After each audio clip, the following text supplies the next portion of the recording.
Bad luck Lionel মেসির ছোট ভাই, ব্যাড লাক আর্জেন্টাইন বয় লাউতারো মার্টিনেজ।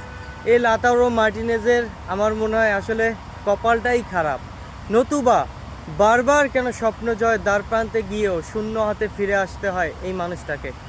লিওনেল মেসির যুগের পরে দ্বিতীয়বার কোনো আর্জেন্টাইনের সামনে ব্যালন ডি'অর জয়ের সুযোগ এসেছিল, সেই মানুষটা লাউতারো মার্টিনেজ।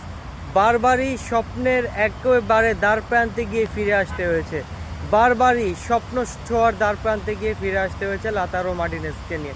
আপনি একবার দেখেন যে উয়েফা চ্যাম্পিয়ন্স লিগের রানার আপ হইল লাউতারো মার্টিনেজের দল ইন্টার মিলান, এরপরে ইতালিয়ান সিরিয়াতেও দ্বিতীয় হইল লাউতারো মার্টিনেজের দল ইন্টার মিলান। শুধু তাই না, এরপর ইতালিয়ান সুপার কাপেও দ্বিতীয় হলো লাউতারো মার্টিনেজের ইন্টার মিলান। এরপরে ইতালিয়ান কাপেরও সেমিফাইনাল থেকে বাদ পড়লো লাউতারো মার্টিনেজের ইন্টার মিলান। সর্বশেষ ক্লাব ওয়ার্ল্ড কাপের রাউন্ড অফ 16 থেকে বাদ পড়ে গেল ইন্টার মিলান। আসলে লাউতারো মার্টিনেজের মনে হয় ভাগ্যটাই খারাপ, নতুবা দুবার চ্যাম্পিয়ন্স লিগের ফাইনাল খেলেছে, এবার লিগ জেতার কথা ছিল, ইতালিয়ান সুপার কাপ জেতার কথা ছিল, কিন্তু দিন শেষে ভাগ্য সহায় হয় নাই। কিন্তু ভাগ্য সহায় হয় নাই, যার কারণে এই ট্রফিগুলো না জেতার কারণে হয়তো বা লাউতারো মার্টিনেজ ব্যালন ডি'অর রেসে থাকবে না, অনেকটা ছিটকে যাবে। কিন্তু দিন শেষে লাউতারো মার্টিনেজ যে একজন প্রতিভাবান ফুটবলার এবং লিওনেল